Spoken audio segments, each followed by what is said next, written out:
estamos para servirlos y para ayudarlos a llegar al Señor. Amén. Bueno,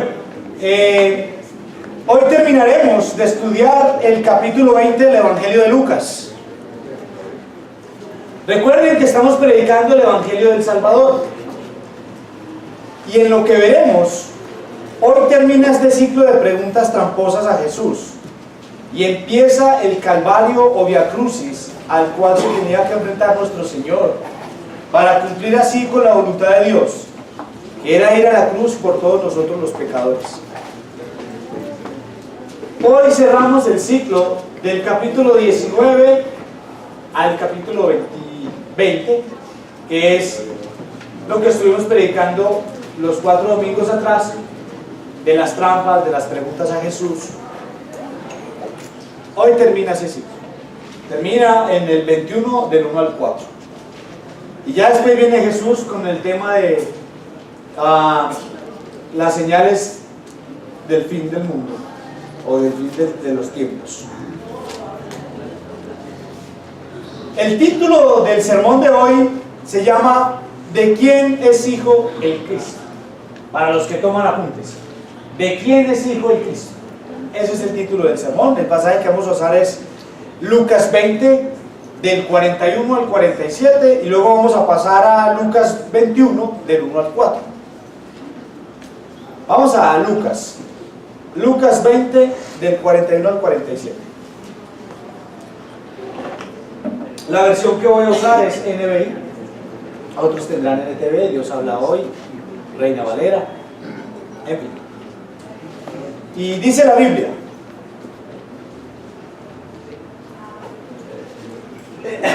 recordemos que en el sermón que realizó Fabián, en el 39 dice: algunos de los maestros de la ley le respondieron, bien dicho, maestro, y ya no se atrevieron a hacerle más preguntas.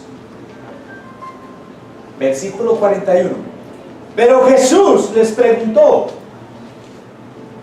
¿cómo es que dice que el Cristo es hijo de David? David mismo declara en el libro de los Salmos: dijo el Señor a mi Señor, siéntate a mi derecha, hasta que ponga a tus enemigos por estrado de tus pies. David lo llama Señor. ¿Cómo puede entonces ser su hijo? Mientras todo el pueblo lo escuchaba, Jesús les dijo a sus discípulos: cuídense de los maestros de la ley. Les gusta pasearse con ropas ostentosas y le encanta que los saluden en las plazas y ocupar el primer puesto en las sinagogas y los lugares de honor en los banquetes. Devoran los bienes de las viudas y a la vez hacen largas plegarias para impresionar a los demás. Estos recibirán un peor castigo. Sigamos en el 21. Jesús se detuvo a observar y vio a los ricos que echaban sus ofrendas en las alcancías del templo. También vio a una viuda pobre que echaba 2 moneditas de cobre. Les aseguro, dijo, que esta viuda pobre ha echado más que todos los demás. Todos ellos dieron sus ofrendas de lo que les sobraba, pero ella, de su pobreza, echó todo lo que tenía para su sustento. Ahora, para desarrollar este sermón, hay 3 puntos a tratar. El tema principal o el tema central del pasaje es la verdadera identidad de Cristo. De eso habla el pasaje. Ese es el tema central, la verdadera identidad de Cristo. Y el primer punto del desarrollo del sermón se llama: dijo el Señor a mi Señor. Versículos 41 al 44. Ahora vamos a leer los pasajes paralelos de Mateo y Marcos para tener un mejor panorama de esta pregunta que les hace Jesús a los maestros de la ley. Acompáñenme a Mateo 22. Son pasajes paralelos, es decir, que hablan de lo mismo con otros narradores. Mateo 22, 41.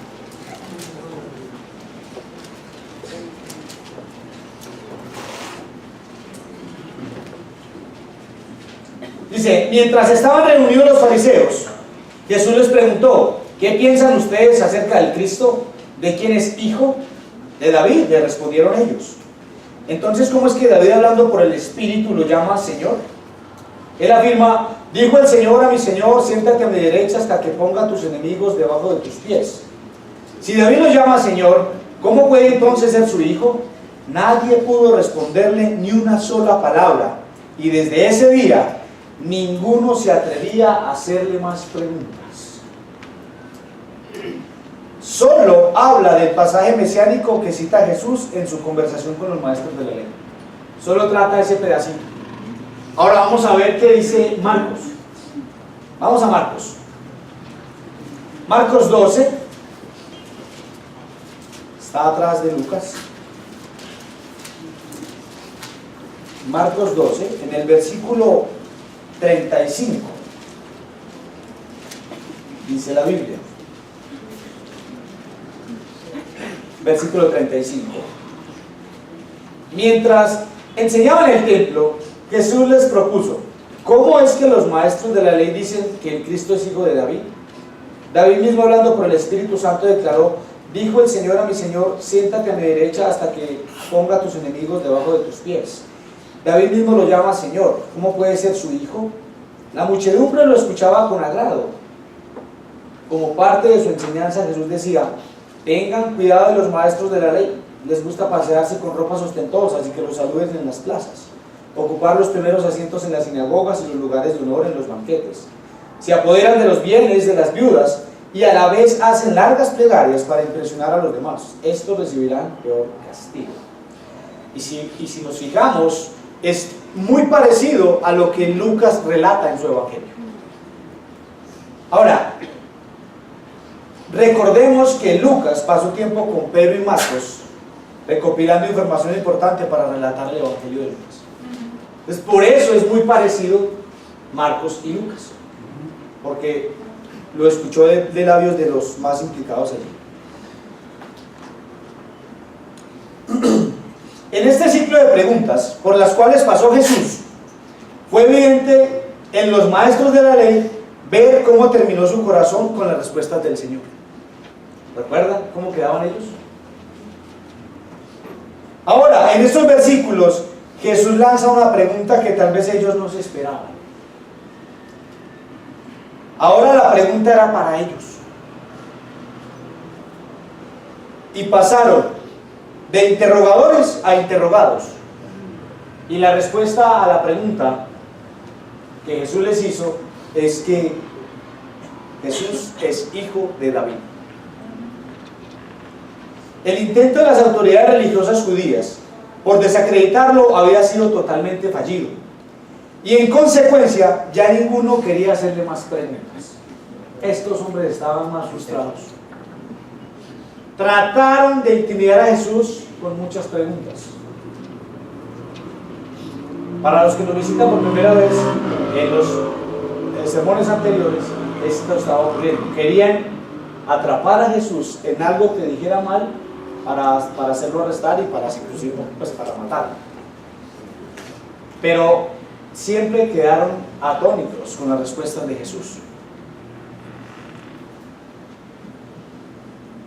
Vamos al Salmo 110:1, que es el que Jesús cita para hablar de él mismo. Salmo 110.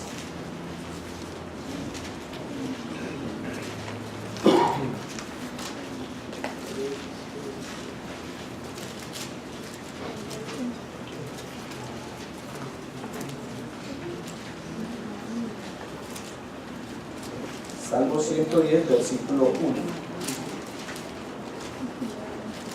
Dice: así dijo el Señor a mi Señor, siéntate a mi derecha hasta que ponga a tus enemigos por estrado de tus pies. Jesús les habla de lo que había dicho David en el Antiguo Testamento. 17 versos en el Nuevo Testamento describen a Jesús como el hijo de David. No los vamos a leer todos. Vamos a recordar 3, pero tampoco vamos a leer los pasajes.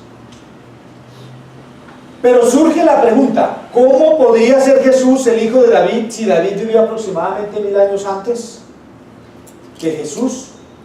La respuesta es que Cristo el Mesías era el cumplimiento de la profecía de la simiente de David. ¿Dónde vamos a encontrar eso? Acompáñenme a 2 de Samuel. ¿Qué fue lo que el pasaje mesiánico que habla de Jesús? 2 de Samuel,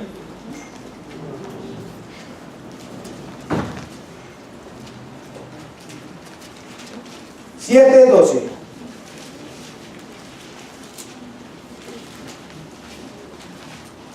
Segunda de Samuel 7:12. Vamos a leerlo hasta el 16. Dice: cuando tu vida llegue a su fin y vayas a descansar entre tus antepasados, yo pondré en el trono a uno de tus propios descendientes y afirmaré su reino. Ahí está hablando de quién, de Salomón, ¿cierto? Será él quien construya una casa en mi honor, y yo afirmaré su trono real para siempre. Yo seré su padre y él será mi hijo. Así que cuando haga lo malo, lo castigaré con varas y azotes, como lo haría un padre. Sin embargo, no le negaré mi amor, como se lo negué a Saúl, a quien abandoné para abrirte paso. Tu casa y tu reino durarán para siempre delante de mí. Tu trono quedará establecido para siempre. Ahí está hablando de Jesús. ¿Sí? Es un pasaje mesiánico que habla de Jesús, de la simiente de Jesús. Jesús era el Mesías prometido, lo que significa que él era de la simiente de David. ¿Dónde podemos ver esto? En Mateo 1, que expone la prueba genealógica de que Jesús en su humanidad era descendiente directo de David a través de José, el padre legal de Jesús. El padre legal de Jesús es Dios, pero para el pueblo judío era José, ¿sí? Por la descendencia que trae. Si leemos en Mateo, la genealogía llega hasta José, ¿sí?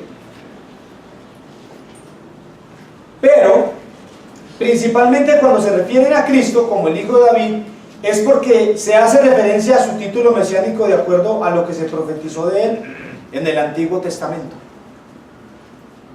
Jesús fue llamado Señor, Hijo de David, varias veces por gente que por fe estaba buscando misericordia o sanidad.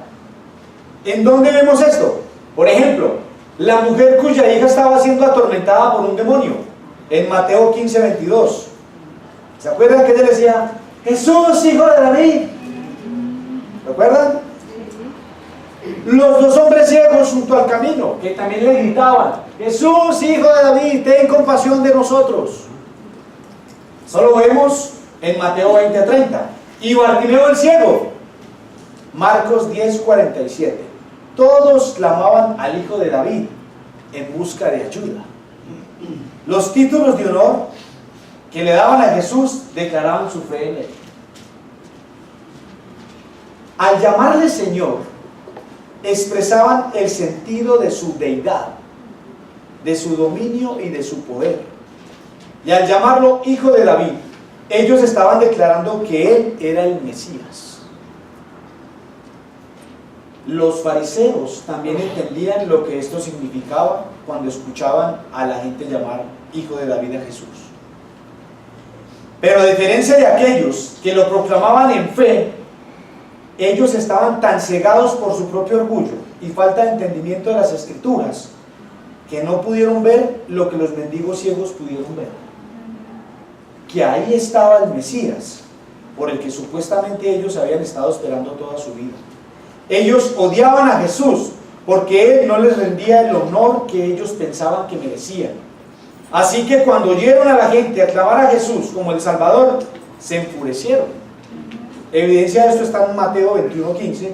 Y conspiraron para matarlo. Lucas 19:47, que fue lo que predicó Mauricio. Los ciegos veían la gloria de Jesús. Interesante. Y estos hombres estaban tan cegados porque le rindieran honor y pleitesía y muchas otras cosas que vamos a tratar más adelante, y no vieron a Jesús como el Mesías. Lo que sí hicieron los ciegos. Interesante. Ellos sí reconocieron la deidad de Jesús. Muchas veces nosotros, aún siendo cristianos, nos cuesta reconocer la deidad de Jesús. Muchas veces pasa eso. Más tarde, Jesús confundió a los escribas y fariseos al pedirles que explicaran el significado de este mismo título. ¿Por qué dicen los escribas que el Cristo es hijo de David? David mismo le llama Señor. ¿En qué sentido es pues su hijo? Desde luego los maestros de la ley no podían responder a esta pregunta. Por tanto, Jesús expuso la inaptitud de los líderes judíos como maestros. Si estos eran los que enseñaban al pueblo a volverse a Dios, a seguir a Dios, partamos de ahí. Imagínate, eran, como dice aquí, la inaptitud que tenían como maestros. Jesús fue muy amoroso al decir eso. Jesús no lo tomó personal.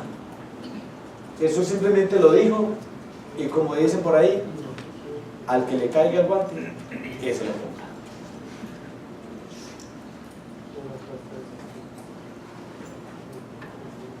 Y su ignorancia de lo que el Antiguo Testamento enseñaba respecto a la verdadera naturaleza del Mesías, haciendo más profundas las diferencias entre él y ellos.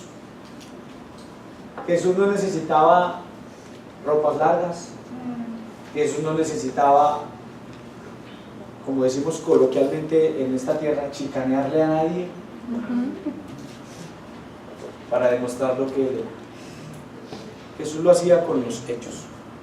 Estos hombres lo hacían con actos, pero su corazón estaba lejos de Jesús.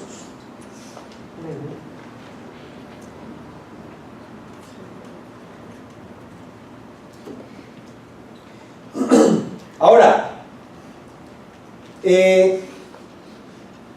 Jesús hace aquí lo mismo que en otras ocasiones: corregir la idea popular acerca del Mesías como el rey conquistador, que haría del pueblo de Israel el más poderoso de la tierra e iniciaría la edad de oro, idea que estaba inexplicablemente unida al título de hijo de David.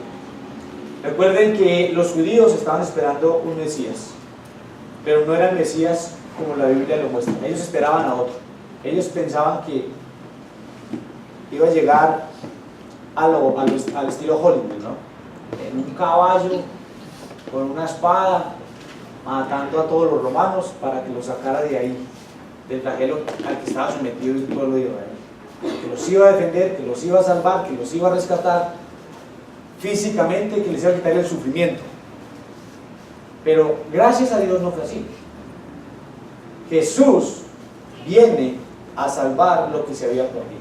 Jesús viene a doblegar nuestros corazones al Señor y a salvarnos de algo más fuerte que algo físico, que es el infierno. El Señor estaba diciéndole a la gente que tenía que revisar sus ideas acerca de lo que quería decir hijo de David. Tenían que abandonar esos sueños fantásticos de poder terrenal y reconocer al Mesías como el Señor de los corazones y de las vidas de los hombres. Estaban tan confundidos con el Mesías que Jesús viene a ser el Señor de nuestros corazones y de nuestras vidas terrenales. Ahora, Jesús dice que tienen una idea demasiado pequeña de Dios. Siempre ha sido la tendencia humana el hacer a Dios a nuestra imagen, despojándole de su plena majestad. Ellos tenían una idea del Mesías totalmente errónea y despojaron a Jesús. Jesús no estaba en el concepto como Mesías, no estaba en sus corazones, pero sí estaba físicamente, y ellos no lo vieron. Ellos no lo entendieron. Jesucristo es el unigénito Hijo de Dios y el único medio de salvación para el mundo. Es también el Hijo de David, tanto en el sentido físico como espiritual. Acompáñenme a Hechos 4:12.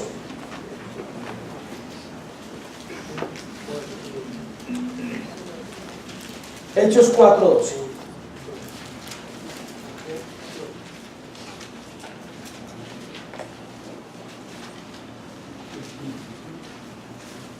Dice, de hecho, en ningún otro hay salvación, porque no hay bajo el cielo otro nombre dado a los hombres mediante el cual podamos ser salvos. La pregunta que cabe aquí es, ¿quién crees tú que es Jesús? ¿Por qué los maestros de la ley no vieron la salvación que hay en él? Ellos no le dieron el título que debemos darle, ya que por las cosas malas que tenemos en nuestro corazón no podemos ver realmente quién es Jesús. ¿Quién crees tú que es Jesús? Es la pregunta que cabe aquí. ¿Crees que Él puede salvarte del infierno? Más que de las cosas físicas, más que digamos que de sufrimiento físico o de digamos en las situaciones en las que estemos, ¿realmente quién crees tú que es Jesús? No estemos tal vez pasando por la misma situación que la que pasaron los maestros de la ley, que lo tenían al frente y no sabían quién era. Como cristiano, ¿cómo crees tú que es Jesús? ¿Qué es lo que lees? ¿Qué es lo que meditas? Si nos visitas hoy, ¿quién crees tú que es Jesús? ¿Tú crees que Jesús sí puede cambiar tu vida? Tu manera de pensar, tu manera de sentir, tu manera de ver las cosas. Es interesante que muchas personas, y es entendible, vienen a la iglesia o buscan de Dios cuando están pasando momentos difíciles. Es normal, así somos los seres humanos. Pero cuando ya salimos del evento del apretón, nos olvidamos de quién es Jesús.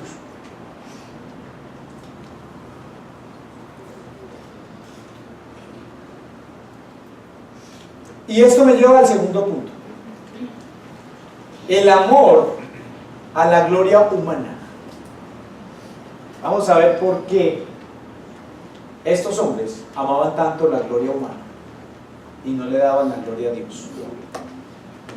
En los versículos 45 y 47, ¿qué dice? Leámoslo. Dice, mientras todo el pueblo lo escuchaba, Jesús le dijo a sus discípulos, cuídense de los maestros de la ley. Les gusta pasearse con ropas ostentosas, les encanta que los saluden en las plazas y ocupar el primer puesto en las sinagogas y los lugares de honor en los banquetes. Devoran los bienes de las viudas y a la vez hacen largas plegarias para impresionar a los demás. Estos recibirán peor castigo. En este pasaje podemos ver cómo Jesús revela el corazón de la clase religiosa. Es evidente que la descripción de Jesús hacia los maestros de la ley revelaba en ellos una búsqueda desesperada por la gloria humana y no la de Dios. Se habían hecho un trono para ser reverenciados. Ellos se habían convencido que merecían ser enaltecidos, respetados y que debían ocupar los sitios de honor. Ese era el corazón de los religiosos. Ellos necesitaban eso.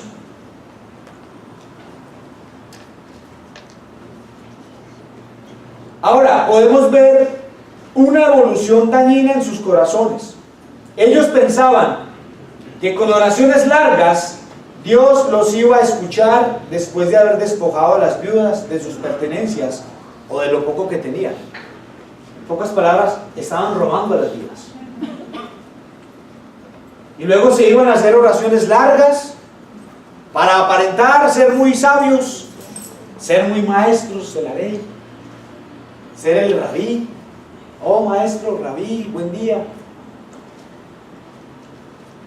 Pero detrás de su mal corazón estaban robando a las viudas. estaban engañando a estas pobres mujeres que no tenían quien las defendiera. Encontré un comentario de Hendrickson muy interesante. Le habla de los puntos o de las cualidades malas que Jesús describe de los maestros de la ley. Vamos a leer el comentario. Dice, este es un comentario de Hendrickson, dice: primero, que gustan andar con ropas largas. Y mira lo que dice el comentarista, dice: a estos hombres les gustaba darse aires de grandeza. Andaban por allí vestidos como reyes o sacerdotes a punto de cumplir funciones oficiales. 2. Los saludos formales en las plazas. Aunque la palabra que aquí se usa para saludo podría indicar un saludo amistoso oral o un mensaje escrito de felicitación, en este caso tiene una connotación más formidable, al igual que el contexto inmediato en el pasaje paralelo a Mateo 23:7. Tercero, las salutaciones formales en las plazas y que la gente los llame rabí. Los hombres aquí descritos anhelaban no una sencilla muestra de amistad, sino más bien una demostración de respeto, un reconocimiento público de su preeminencia. Eso era lo que les gustaba a ellos. Cuarto, los principales asientos en las sinagogas. Estos eran asientos puestos sobre la plataforma donde se paraba la persona que dirigía las oraciones y la lectura de la escritura. En ese asiento el individuo tenía la doble ventaja de estar cerca de la persona que oraba o leía la escritura y de estar frente a la congregación y por lo tanto poder ver a todos los presentes. Además, ser conducido hasta ese asiento era considerado como una señal de honra. Que vayamos mirando la clase de religiosos. Quinto, los lugares de honor en los banquetes. Jesús había pronunciado una advertencia contra este mismo pecado de buscar los mejores asientos en un banquete o cena. En Lucas 14:8 habla de eso. Santiago condena el pecado de asignar los mejores asientos a los ricos, mientras que se le dice al pobre que se quede de pie o que se siente en el suelo junto al estrado de otra persona. Santiago 2, del 2 al 4. Sexto, las casas de las viudas. Se presenta a los escribas como que devoran o engordan en base a las casas de estas mujeres solitarias. ¿Cómo hacían esto? Esta pregunta ha sido contestada de diversas formas. Algunas respuestas sugeridas son: pedían a las viudas que contribuyesen más de lo que razonablemente podían a fondos que estaban bajo el control de los escribas y de los cuales ellos podían girar, o ofrecían su ayuda para administrar los bienes que les habían quedado a una viuda mientras ellos se quedaban con el monto mayor del que entregaban a la viuda, o se aprovechaban injustamente del sostenimiento material que inicialmente había sido ofrecido voluntariamente por las viudas. Sea cual fuera el método usado, es claro que Jesús está condenando con estas palabras el delito de extorsión que se practicaba con las viudas, delito nefasto según las Escrituras. Me pareció interesante compartirles este comentario para entender un poco más el carácter de ellos y compararlo con el de nosotros. No estamos lejos de ser como los maestros religiosos. ¿A quién no le gusta que le rindan honra? ¿A quién no le gusta que lo alaben, que lo halaguen, que le digan: ¡ah, qué chévere, este es un bacano, es que usted es el amigo que nunca ha tenido! ¡Ah, es que usted, mejor dicho, cuando usted llega esto cambia! ¿A quién no le gusta eso? ¿A quién no le gusta el manejo? ¿A quién no le gusta? A ver, seamos sinceros. ¿A quién no le gusta sentarse en las sillas de adelante de una fiesta o en una cena? ¿A quién no le gusta? A ver, que me dé el plato más grande.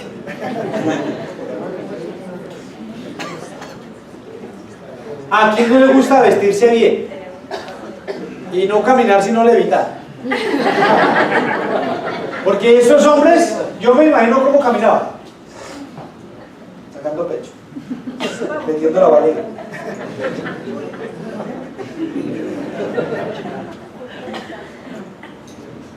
Eso era lo que había en el corazón de los religiosos.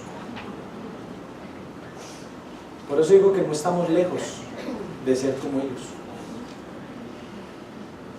Y Jesús le dice a sus discípulos: cuídense, cuidémonos de tener las actitudes y el corazón de los maestros de la ley. Porque como se los digo, mis hermanos y amigos, no estamos lejos de eso. Estamos lejos de robarle la gloria y la honra a Dios, que fue lo que ellos hicieron. Ellos le robaron la gloria al Señor. Ellos se entronaron, se pusieron en un pedestal y sacaron a Jesús. Cuando yo quito a Jesús de ese puesto, Jesús ya no está ahí, Jesús ya no existe. Cuando yo me entrono, Jesús no está por ningún lado.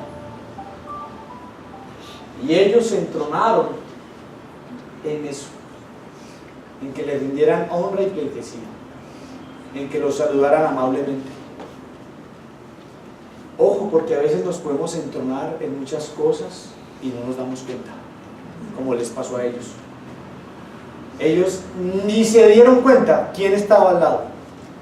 Y nos podemos entronar o meter o subir en un pedestal en donde Jesús no está por ninguna parte.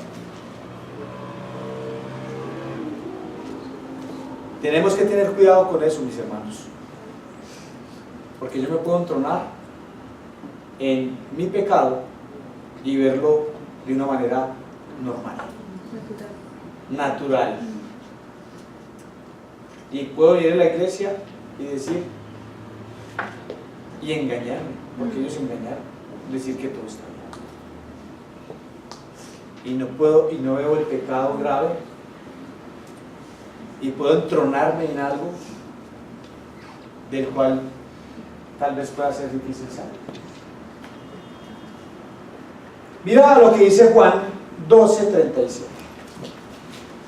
No se me duerman, por favor. Yo sé que está haciendo calor.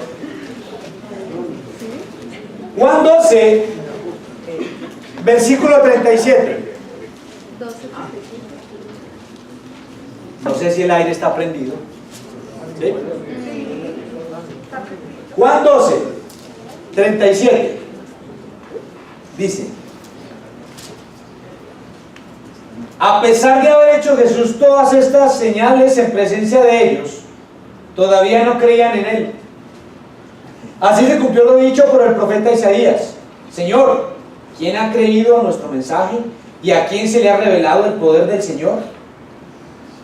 Por eso no podían creer, pues también había dicho Isaías: les ha cegado los ojos y endurecido el corazón para que no vean con los ojos, ni entiendan con el corazón, ni se conviertan y yo los sane. Esto lo dijo Isaías porque vio la gloria de Jesús y habló de Él. Sin embargo, muchos de ellos, incluso entre los jefes, entre ellos, creyeron en Él, pero no lo confesaban porque temían que los fariseos los expulsaran de la sinagoga. Preferían recibir honores de los hombres más que de parte de Dios. Muchos creyeron, pero por orgullosos, por querer recibir la honra de los hombres, no se lo dijeron. Ahora Jesús sí sabía. Jesús sabía quién creía en Él, pero no se atrevía a decir nada. Tenaz. Tenaz a dónde nos puede llevar la vanagloria. Tenaz a dónde me puede llevar el robarle la gloria a Dios y dejarla para mí. Ahora, ¿qué podemos aprender del corazón de los maestros de la ley? Si Él veía claramente dónde estaba el corazón de ellos, también puede ver dónde está tu corazón el día de hoy. Dios sabe dónde estás hoy delante de Él. Si eres o no eres cristiano, Dios sabe dónde, exactamente dónde está tu corazón. Dios sabe a qué viniste. Dios sabe a qué viniste. Puede que muchos hayan venido por quitarse de encima al que lo invita. A mí me pasó. Yo llegué a la iglesia por quitarme de encima a mi hermana, me tenía seco. No, vamos, yo no vamos. Pero tú no sabes cuál es el efecto que va a tener el Evangelio en tu corazón. Así es. Sinceramente se los digo, a los que nos visitan por primera, segunda o centésima vez. Es que yo digo cenaba y está mal dicho. Por centésima vez. Queremos que te vuelvas a Dios. Queremos verte en las aguas del bautismo. Queremos que disfrutes del perdón de Dios como lo hemos disfrutado nosotros. Queremos que disfrutes de tener buenas relaciones. Queremos que disfrutes de tener un matrimonio puro, de serle fiel a la esposa, de que los solteros sean hombres puros. Queremos que disfrutes de Jesús. Estos hombres tuvieron a Jesús al lado y no lo disfrutaron. Los únicos que lo disfrutaron fueron los que se convirtieron al cristianismo en esa época y no la pasaron bien. Pero a eso te invitamos. Si tú nos visitas hoy o has venido, toma la decisión. Vuélvete a Dios. Arrepiéntete de tus pecados. Bautízate para el perdón de ellos. Y mira, vas a ganar muchos amigos sinceros, verdaderos, que se preocupan por ti, que te van a llevar a Dios. Dejemos el miedo, no seamos cobardes, vámonos a Dios. Esa es la invitación. Queremos tener el salón lleno, no porque nos vean, no porque digan qué iglesia tan grande, porque queremos ver más almas salvadas. Queremos ver más personas ser felices. Porque cuando uno se vuelve a Dios, su gesto, su semblante cambia. ¿No ven el mío? Yo mantengo riendo. Yo la verdad soy muy feliz. ¿Cuánto buscas darle la gloria a Cristo? ¿O cuánto buscas recibir tu propia gloria? Amén. Lo que les decía, es muy rico que le echen flores a uno. Ojalá en vida. Pero ¿cuánto buscas darle la gloria a Dios? De tus actos, de tu vida, de lo que hablas, de lo que piensas, de cómo actúas. ¿Cómo buscas darle la gloria a Dios? Aún en el trabajo, le voy a dar la gloria a Dios en mi trabajo, lo voy a hacer bien. Le voy a dar la gloria a Dios en el estudio. Voy a ser un buen estudiante, voy a ser disciplinado, voy a llegar temprano, voy a ser el mejor. Amén. Voy a ser sal y luz en el estudio, en el vecindario. Yo sé que es difícil a veces y pasamos situaciones difíciles, pero necesitamos meditar en eso, darle siempre la gloria a Dios. Si vemos, hoy en día no se predica buscando que la gloria sea para Cristo, sino que muchos supuestos predicadores se la llevan igual que los religiosos. Se la llevan. En algunas iglesias los predicadores están acá y la iglesia está acá. Y son intocables y tienen escoltas y no saludan y son diferentes. Les gusta que les digan cosas, pero yo no veo eso en Jesús. Otro pasaje, ahí atrásito en Juan, devuélvase unos versículos, en el 26, 12-26. Juan 12:26. Mira lo que dice Jesús: quien quiera servirme debe seguirme. Interesante. Y donde yo esté, allí también estará mi siervo. A quien me sirva, mi Padre lo honrará. Amén. Amén. No es mejor recibir la gloria de Dios, la honra de Dios, que de los hombres. Pero Jesús dice, a quien me sirva. Pues vamos a leer. Tengo tiempo. Dice, Juan 12, 26. Se me perdí. Aquí está, 26. Dice, quien quiera servirme debe seguirme. Te está llamando a seguirlo a él. Y donde yo esté, allí estará mi siervo. A quien me sirva, mi Padre lo honra. ¿Cómo puedes tú servir a Cristo? Viviendo una vida recta. De esa manera puedes servir al Señor. Si tú vives una vida recta, la gente se va a dar cuenta quién eres tú. Puedes servir a Dios trayendo a otros por tu ejemplo. Dice que Dios te honrará. Qué bueno es recibir la honra de Dios. Y muchos acá lo hemos recibido. Es mejor. Dios no te va a echar flores ni te va a decir nada, pero te va a honrar. A la manera que Él lo sabe hacer. Pero Dios te va a honrar. Y tercero, ya para terminar, la verdadera adoración. Está en Lucas 21 del 1 al 4. En este pasaje podemos observar la relación que hace Jesús entre los capítulos 20, 45 al 47 y 21 del 1 al 4 con los religiosos y la viuda.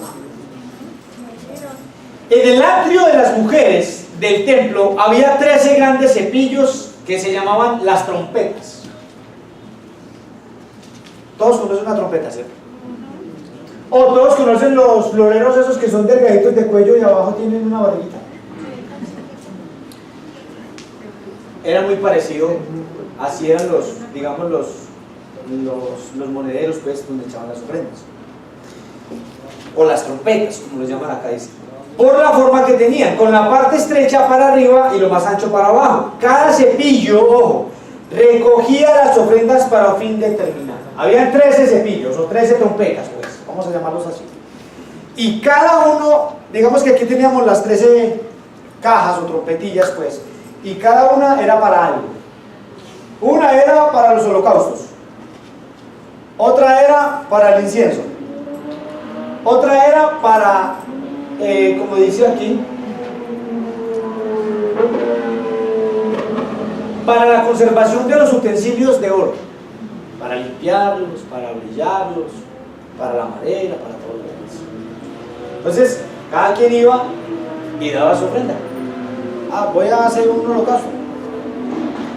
Pero las ofrendas eran para el templo. La viuda pobre estaba dando la ofrenda, era para el templo. ¿Listo? Para que quede claro. Si ustedes lo leen profundamente en el pasaje, era para el templo. Esa ofrenda era para el templo. Y así sucesivamente con las demás trompetas. El valor de una ofrenda lo determinan dos cosas. Primero, el espíritu con que se da. Una ofrenda que se hace por obligación, a regañadientes o para presumir, pierde casi todo su valor. La única ofrenda que vale la pena es la que sale del corazón lleno de amor. Lo que se da, la que se da con libertad y voluntad, como le pasó a esta mujer. Dos, el sacrificio que supone. Lo que es una miseria para uno puede ser una fortuna para otros. Puede que lo poco que uno dé puede ser una fortuna para otros. Las ofrendas que los ricos dejaban caer para que todos las vieran y oyeran tintinear las monedas, las moneditas, no les suponían ningún sacrificio. Ellos no daban con sacrificio. Pongámoslas a sonar para que la gente escuche, porque como estaban en la plaza estaba llena, entonces escuchen, vean, voy a dar mi ofrenda.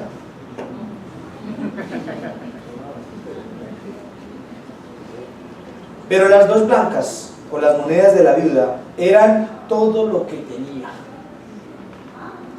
Probablemente los ricos ofrendaban después de calcular el valor de cada moneda. Ella daba con la máxima generosidad porque no tenía más. Encontré un comentario que nos va a ayudar a entender un poquito realmente el valor de las monedas que esta mujer dio. Espero lo entendamos. Los rápidos en matemáticas van a llegar más rápido. Comentario de Hendrickson. Él dice al respecto: la relación entre este párrafo y el precedente es doble. En primer lugar, es de tiempo. Parece razonable inferir que después de pronunciar su quinto gran discurso, el de los 7 ayes, porque después de este sermón vienen los ay de ustedes, maestros de la ley, ¿se acuerdan? Brevemente resumido en Lucas 20, 45 al 47, Jesús tomará un breve descanso.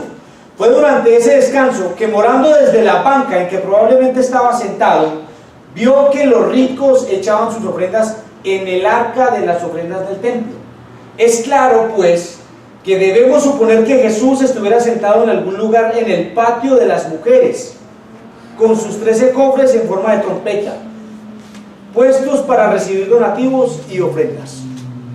Estuve mirando y en el atrio habían varias plataformas, digamos, donde algunos se iban a orar, otros iban a dar las ofrendas y así sucesivamente. Pero lo más probable es que Jesús estaba, digamos, allá abajo, ya que estaba el atrio para las ofrendas. Entonces de pronto alzó la mirada, es lo que dice, y vio a la viuda dar su ofrenda. En segundo término, la relación es temática, y esto en dos sentidos. Uno, habiendo expuesto ahora la hipocresía de los escribas en los versículos 45 y 47, Jesús procede a revelar la sinceridad de cierta viuda. Pone en contraste la religión genuina con la religión fingida de los intérpretes de la ley. La sencillez y la originalidad de la viuda y los actos fingidos de estos religiosos o de la gente que daba las ofrendas para llamar la atención. 2. De igual importancia, Jesús acababa de denunciar a los escribas por devorar las casas de las viudas. ¿Se acuerdan que se los dijo a los apóstoles? Vea, ellos roban a las viudas. Ahora, con su propio ejemplo, muestra cómo deben ser tratadas las viudas. La relación entre viudas o viuda pobre no debe pasar sin advertida. Tiene que haber sido intencionada. Uno debe ayudar y consolar a las viudas, y cuando sea posible, uno debiera presentarlas como ejemplos. El original dice 2 leptas, que eran las monedas que se daban en esa época. Ojo, pues que aquí viene el ejercicio matemático. ¿Cuánto era esto? 2 leptas equivalían a un cuadrante. 4 cuadrantes, 8 leptas. Y estas equivalían a un aso o asario. Y 16 de estos últimos para llegar al valor de un denario. Se recordará que el denario era el salario corriente por un día de trabajo para el jornalero. Entonces partan de ahí.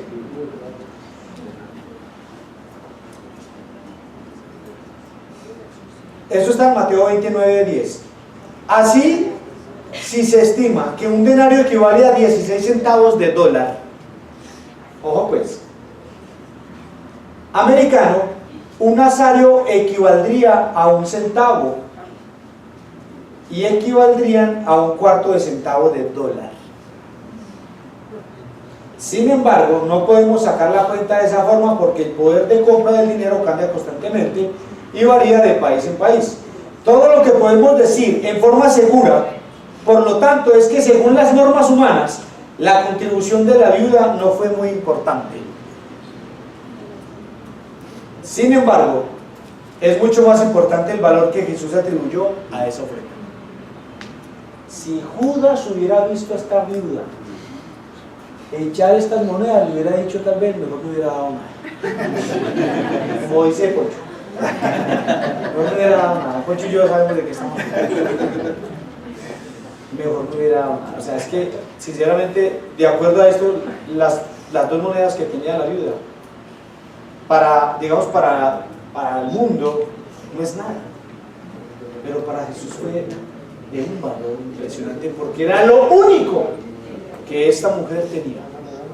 Aparte de que era viuda, que no tenía quien, digamos, la defendiera, fue y dio su ofrenda para el templo con todo su corazón. Fue y dio sus 2 moneditas.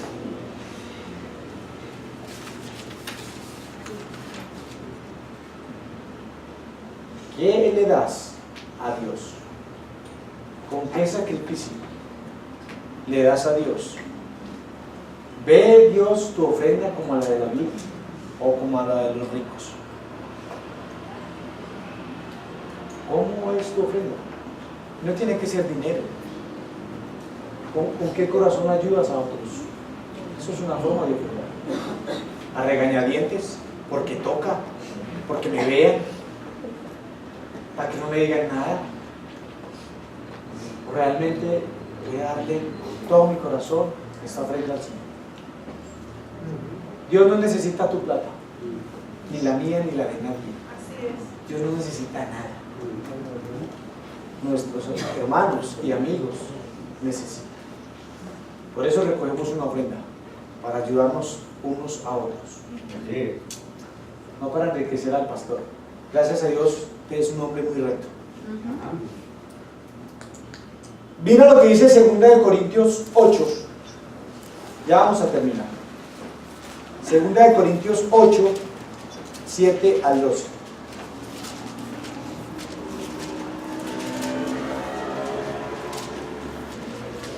Desde el 7.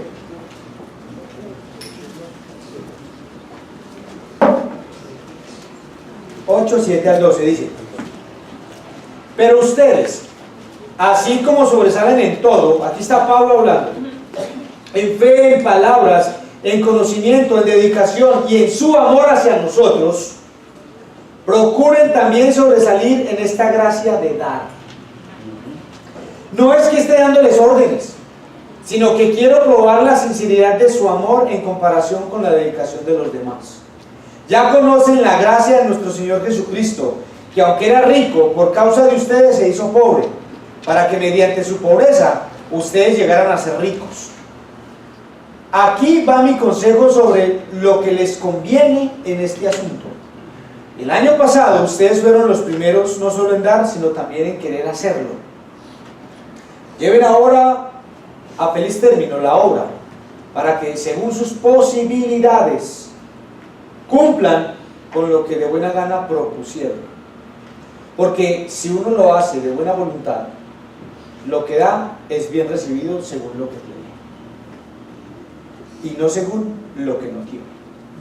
Esta viuda dio según lo que tenía, y para Dios tuvo el valor más grande que todo el dinero que tal vez dieron ese día. Y cogió a los discípulos y les dijo: vengan, miren, así es que se debe ofrendar, de esa manera. Y eso es una verdadera adoración. Jesús se sintió adorado, glorificado con la viuda con la ofrenda de la viuda. ¿Tú crees que Jesús se siente así con tus ofrendas? Jesús en el cielo irá, llamará a un ángel por allá. Mire la ofrenda de él. Dios ve nuestras ofrendas así. Hasta allá tenemos que apuntar a que sea una verdadera adoración para Jesús, nuestras ofrendas. ¿Estás dando con la misma generosidad que Dios te da a Él y a los demás? ¿Son tus obras delante de Dios una verdadera adoración? Jesús nos enseña a través de esta viuda el verdadero valor de la adoración, lo que no pasó con los religiosos. Ellos no entendieron la manera de adorar a Dios como es debido. Cuando conocemos verdaderamente a Cristo, Le vamos a dar una verdadera gloria y una verdadera adoración. Muchas gracias.